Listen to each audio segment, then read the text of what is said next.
Hello guys and welcome back to another Girls Frontline 2 video. So Alva is finally back with her rerun banner, and honestly, she's one of the characters that aged surprisingly well. When she originally released, she was already considered a very strong freeze support, with shielding mechanics, interception attacks, and solid utility. But now that the meta has evolved, the big question is whether she's still worth pulling today, or if newer units have replaced her. And after looking at the current meta, I'd say Alva is still a very valuable character, especially for freeze teams and defensive setups. Her kit revolves around freeze synergy, Broomall barrier shields, interception attacks, and converting defensive value into offensive pressure. Unlike traditional supports that only buff teammates, Alva actually contributes meaningful damage while protecting the team at the same time.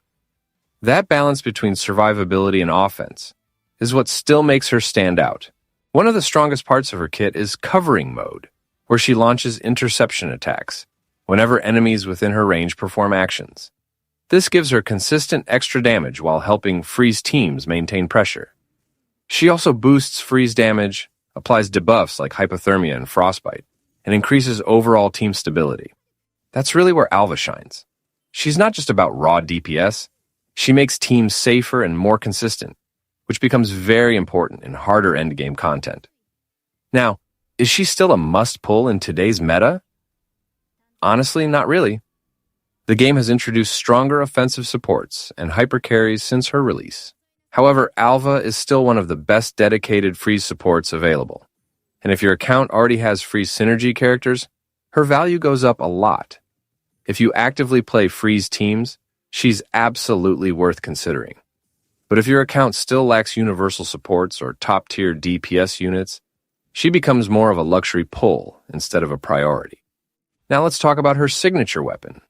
The good news is that Alva works perfectly fine without it. Her base kit already provides most of the utility that makes her strong.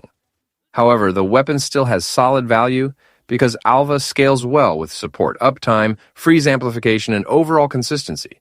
Still, compared to modern DPS weapons, her signature feels more like an optimization upgrade rather than something mandatory.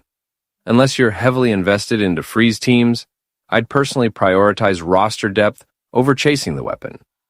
As for dupes, Alva is already fully functional at V0. Her core support mechanics, shielding utility, and freeze synergy are all available immediately, which is great for free-to-play players.